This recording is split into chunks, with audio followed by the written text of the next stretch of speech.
What is up, real estate rock stars? This is Christina Leavenworth out of Pensacola, Florida, and I am so excited about the interview today. It is with Greg Kuchan, and his story is absolutely amazing. The way he started real estate, how he nearly quit 4 times, and then how he built his luxury business out of backyard potluck barbecues. You are going to absolutely love this.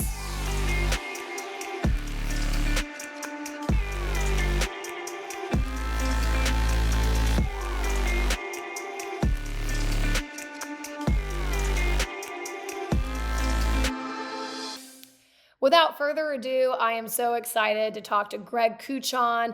This guy is awesome. Some great nuggets of, go back to the basics. It's always worked and it's going to work in the future. Great to hang out with you, Greg. How are you doing? Doing wonderful. Yeah, have a 4-month-old at home, and so just trying to figure out the new chaos of running my real estate business and starting a family. Yeah, that's a whole new challenge for sure. So tell us a little bit about your story and how you got into real estate. So we'll try to go as short as humanly possible. I tend to talk a lot. So 2008, I broke my neck doing college wrestling. The global financial crisis happened, and I was like, what the heck am I still doing in my hometown? So I picked up, moved to Thailand, and became a scuba instructor, as one does. Then I got a job in the Caribbean teaching sailing and scuba diving. Did that for about 3 years. Super fun, really adventureful, but like there was always that like, what's next? I don't know if I can do this forever. Moved to San Diego, got a job doing roofing. That was miserable. East County, San Diego, on top of a roof. It's about 140 degrees on those roofs all day long. Not very fun. Wasn't making any money. I accidentally became a professional CrossFit athlete for a little bit because the gym paid me as much money as I was making roofing, and I was like, "Sick, I'll do that." Then it was like after that fun wore off, it was like, "What do I do to have like a career?" If I want to be having fun, I'll move to Hawaii and go back to being a boat captain. There was a really successful real estate agent in the gym that I worked at who was growing his team.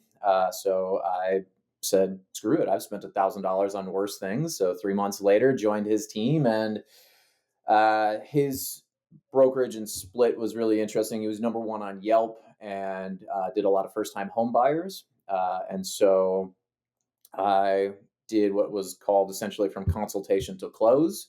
So I didn't do any of the prospecting. I didn't do any of the follow up. I was just essentially a glorified showing agent. Took them from consultation to close. By the time I did finish my first 4 years with them, I had closed around 75 transactions.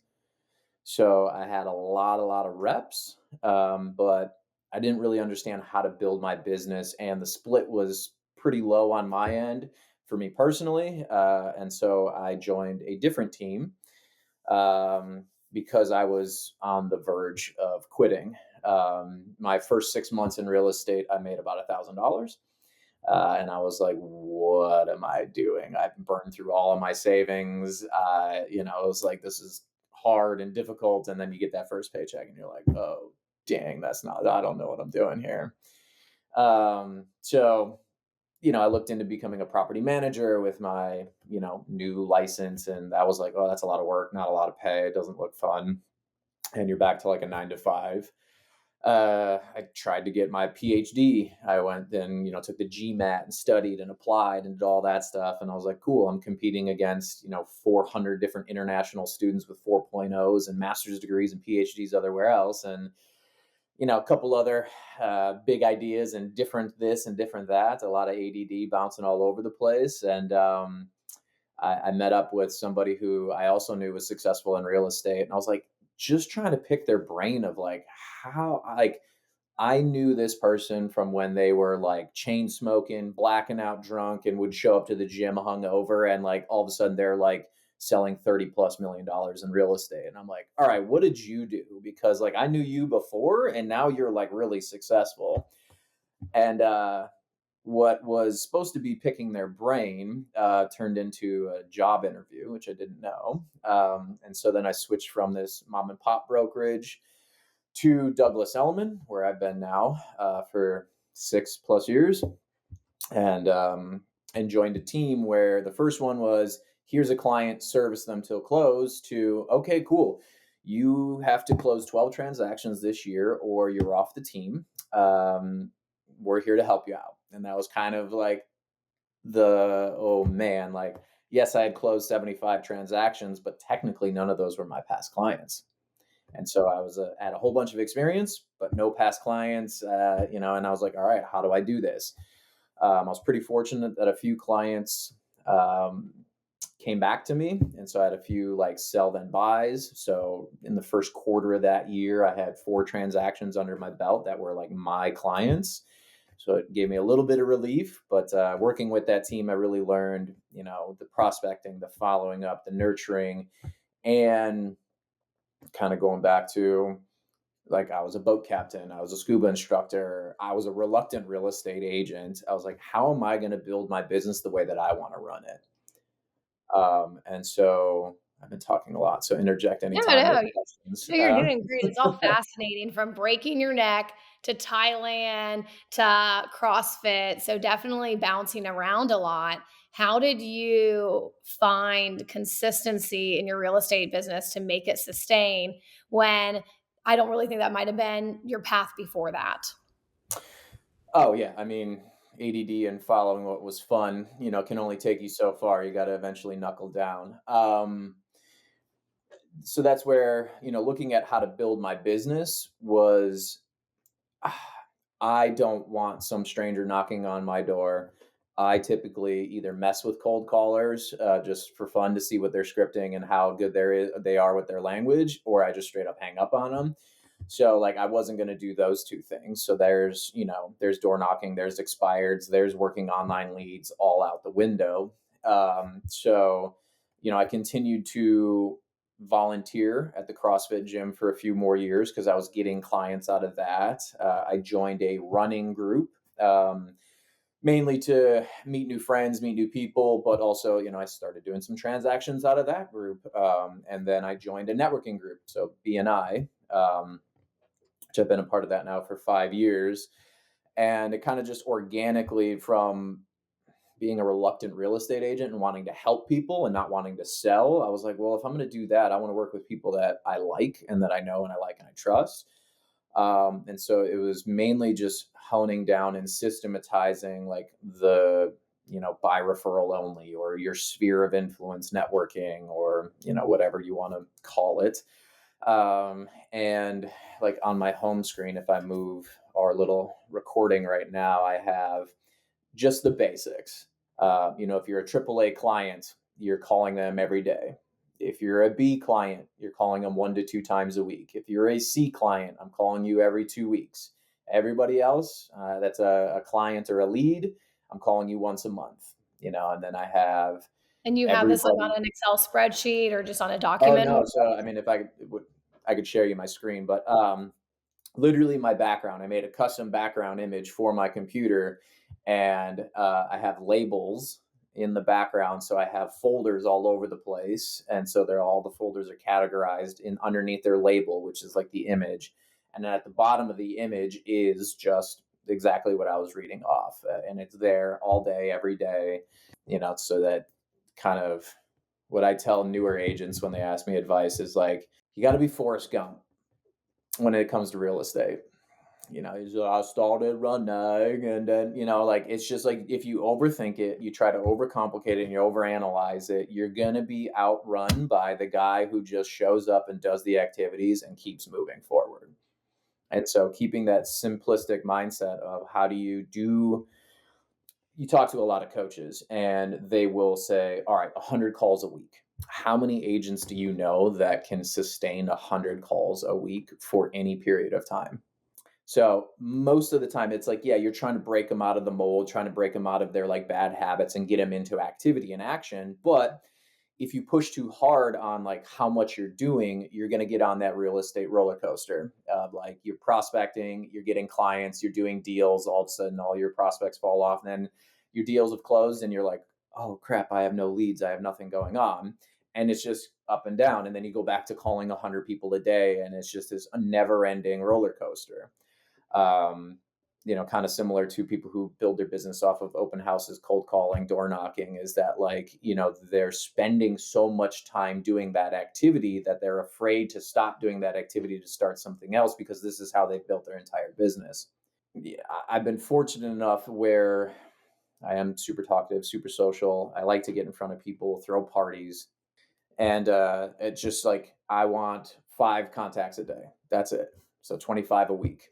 And I know that if my business starts to slow down, if I ratchet that up to somewhere around 40 to 50 conversations a week, the business will start turning back on again, and that those leads will start turning on again. And so it's finding the pendulum swing of like doing transactions, working in your business, working on your business, and trying to keep it as consistently as humanly possible instead of swinging over to 100 phone calls in a week to no phone calls in a week. It's like, what is the minimum effective dose to be consistent, to build the brand, build the business, and keep business moving? I love all of that. A few questions. Do you time block to make this happen? How do you make sure that your 5 contacts a day happen? Um, so I use HubSpot for CRM. I've kind of bounced all over, and I've kind of found that any new technology, typically you lose 20% of your effectiveness while you're trying the new thing. So I stopped trying to find something new. It works good enough. I don't like this about it or that about it, but it's like, I stick with it. The best CRM is the one you use. I mean, 100%. there's no secret sauce. It's whatever you'll actually use. And it's what you use. And so it's a combination of, every time I log into HubSpot, they have their metrics of like, it's a little graph bar, and it's color coordinated of calls, meetings, emails, all of that. I make sure that is at 25 at minimum at the end of the week, every week. And so when So I'm if you have a day where you're showing a lot of property or a lot of listing appointments, you'll just make it up the next day? You know, here's the thing that like when you get on most of these calls, people always want to put their best foot forward, and it's like sometimes yes, sometimes no. To be 100% honest, I'll go a few weeks with like 6 or 7 people I've talked to about real estate. Or I haven't logged the information for 3 weeks, and then I go back and I look through my phone, and God, it takes forever to go back and log all of that stuff. And we could go down the rabbit hole of why I hired a virtual assistant and why I'm in the process of firing them and probably hiring someone in person if we have time. But it's again the minimum effective dose of consistency so that you do the stuff, right? And so when I'm not logging it, I always have this anxiety that I'm not doing enough. And then when I actually go back and backlog everything and put everything in the CRM system, I was like, okay, cool. I was hitting all the stuff. The deals are happening. And sometimes you log in information and it's like, oh crap, I haven't actually been doing enough things and I need to ramp it up a little bit. It's an ideal, and like I've tried time blocking, trust me. But like I'm too all over the place to try to narrow things down to like at this time to this time, I'm going to be calling people. Because like there's some things that like in my mind of like, well, if I'm calling this client, they have a 9 to 5 job, so I can't really call them during that hour. But then like on this client, I can call them after that time because like it's and to be 100% honest too, a lot of my communication is text message, uh, voice text, and Instagram, social media DMing, and a lot less of actual like getting on the phone and talking to people for a certain period of time. What it sounds like to me, and it sounds like you're a gym junkie between running clubs and CrossFit, the whole idea and mentality of prospecting is more of a lifestyle choice where you're going to make sure you fit it in.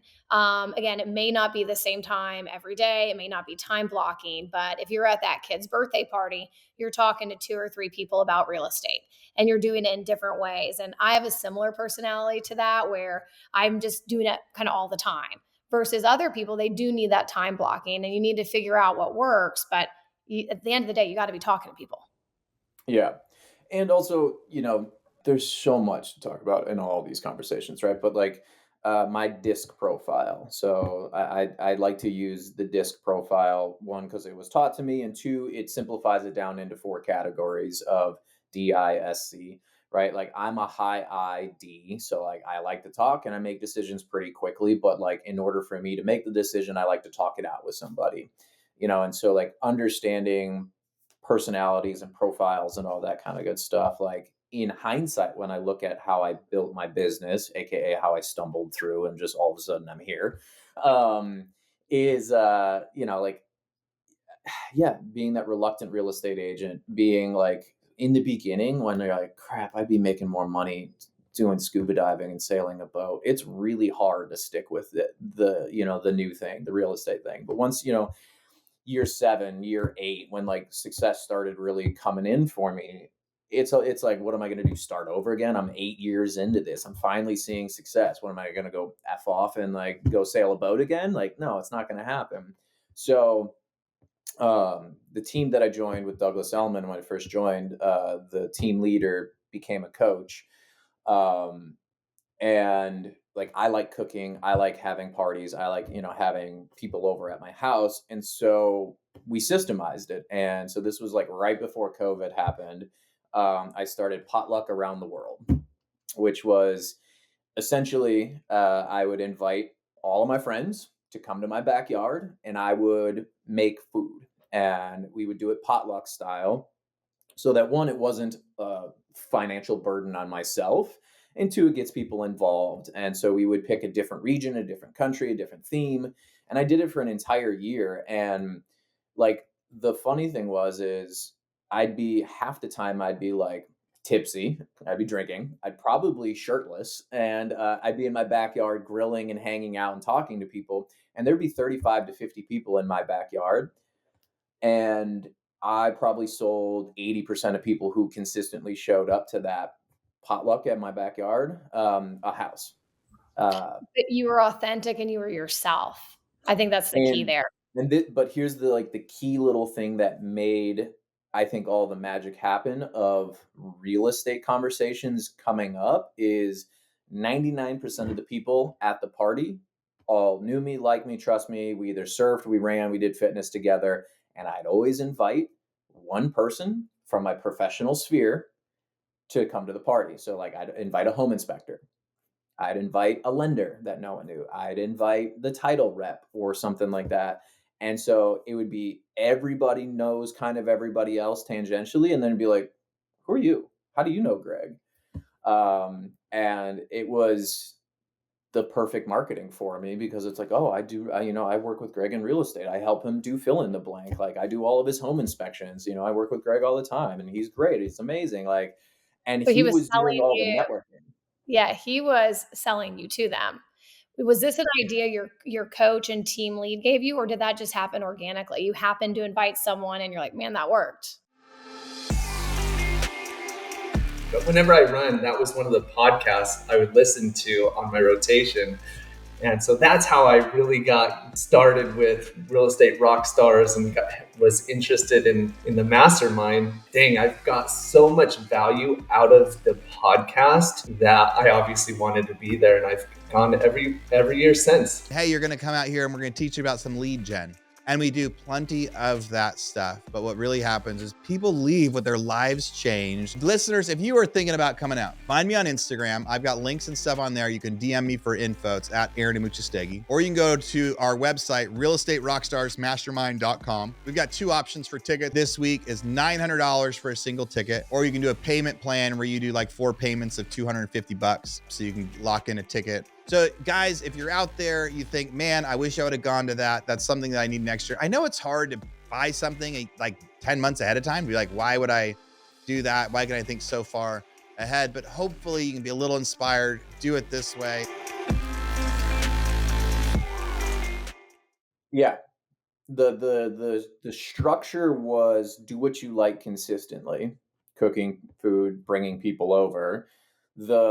I liked my home inspector, so I invited him over, and it was like, oh, like gold is happening over here. As I'm like running around trying to make sure everybody's having a good time, drinks are filled and all that kind of good stuff. And so I kept that in the back of my mind of like, okay, every single potluck, I'm going to invite someone outside the circle, but within my professional sphere, and see what happens. Is this once a month?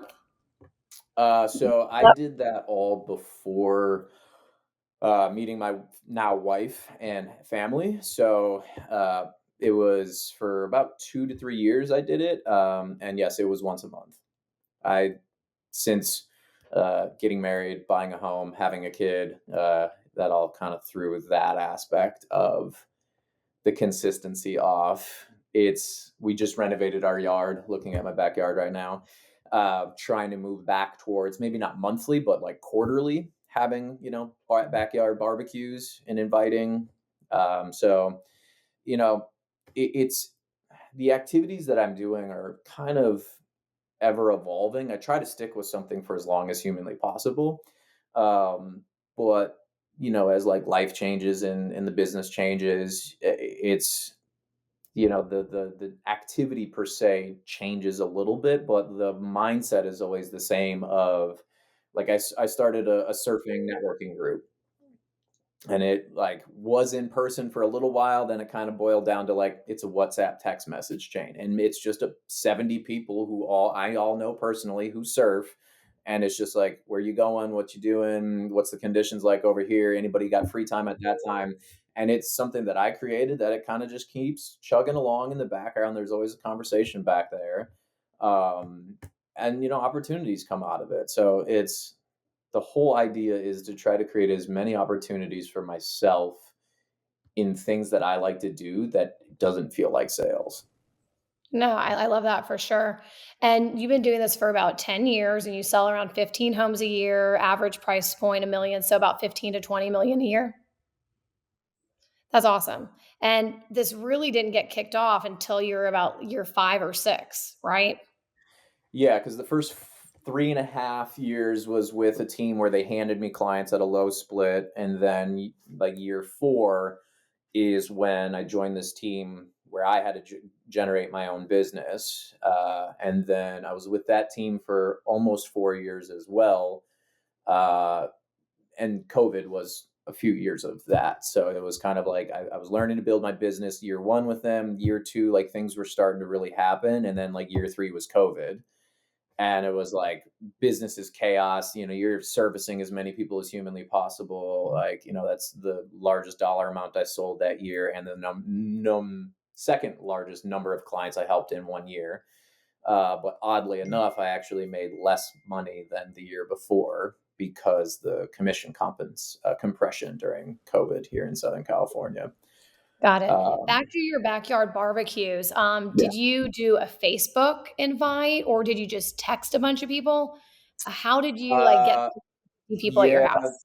that's Facebook was still like present in my life at that time. Because I mean, that would have been 2016, 2017, 18, 19.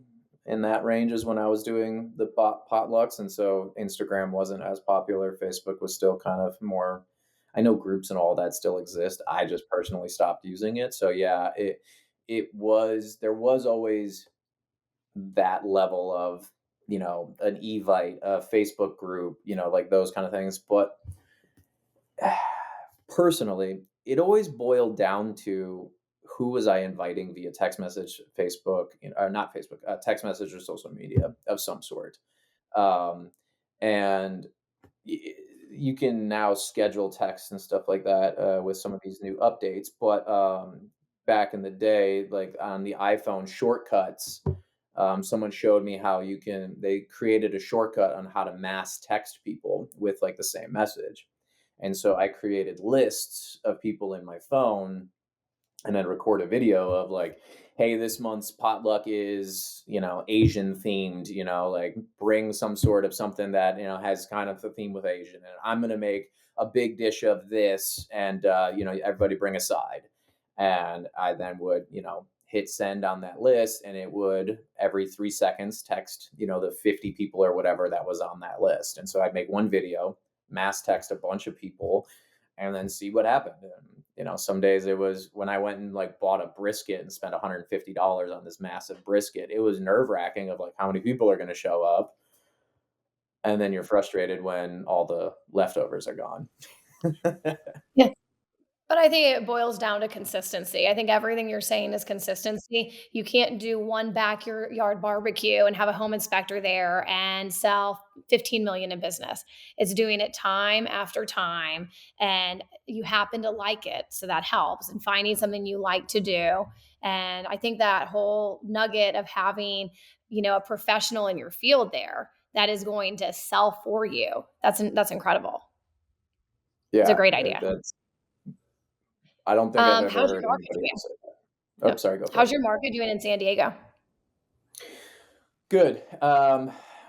We could dive into actual market stats if you'd like, but I'd say big picture to zooming in pre-pandemic San Diego, we were complaining on how low the inventory was. On average, there was about 15,000 homes on the market at any given time. In the height of COVID, we literally at one point had like 937 homes on the market. So from 15,000 down to like 1,000. We're floating somewhere around 6,000, 6,500, give or take the day, the week. So our inventory is up, but we're still somewhere around a half to a third of the inventory we had pre-pandemic. So for the people who are not as familiar with San Diego, we're environmentally locked in the sense of you have the ocean to the west, and then you have Mexico to the south, and then Camp Pendleton to the north. So the Marine base, it spans the entire county of San Diego on the north, and it's all protected, owned by the government, so you can't go north. And then east, you have environmental protection, EPA, and like all these other wildlife conservation of like you find this one little rare tree, you can't do anything for like a couple mile radius around it. So we're kind of bottled in of like we don't have massive subdivisions going up all over the place. There's like a few areas in the South Bay near Chula Vista that are growing and having all new development. But like the vast majority of our inventory is all infill, fix and flips, and it's just kind of, it is what it is. So besides a few key years in San Diego, it hasn't really been a buyer's market since probably pre 1960. Wow, that's Yeah. insane.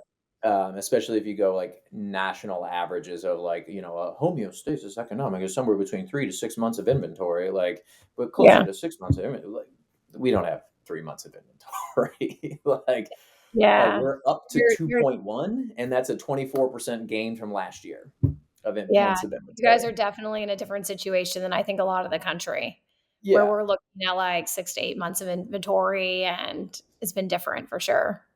Yeah. It's in the height of pandemic, it was legitimately 10 to 1 real estate agents to houses on the market. Yeah.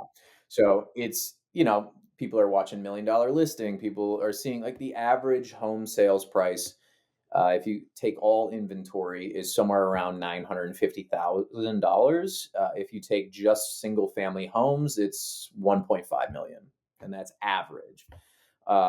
So, kind of like we were talking about before the call started, is like, you're a luxury agent. And it's like, well, on whose standard, right? For America's standard, yeah, sure. I sell on average $1 million homes.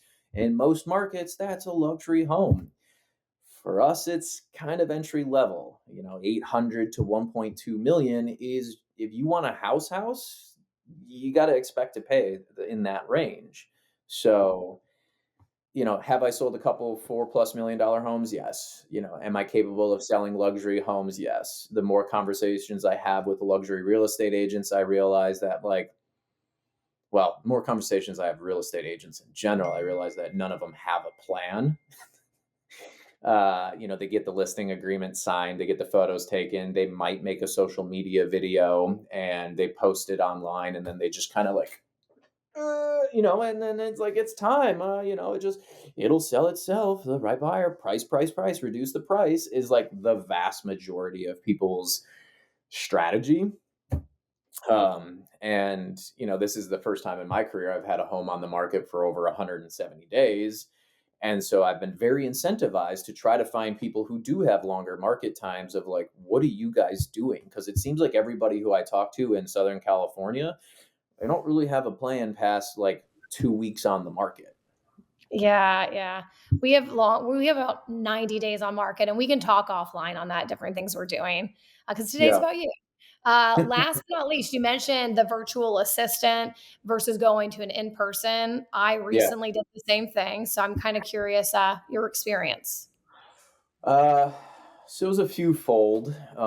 One, I didn't find out that our corporation had like an approved virtual agency that would get access to all of our back end stuff.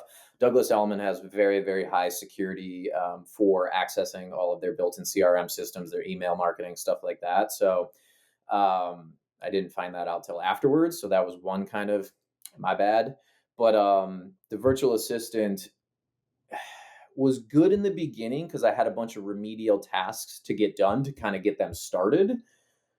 But then as soon as those remedial tasks were done and we were getting into kind of the meat and potatoes of like, you got to help me build my business, it just, it was very surface level of like, get the task done as quick as humanly possible and move on to the next thing. And I mean, you understand, like, if there's like one task to get done, there's about 100 things underneath that that could get done and need to get done. And I was spending more time explaining to how to do their job and walking them through and then checking everything.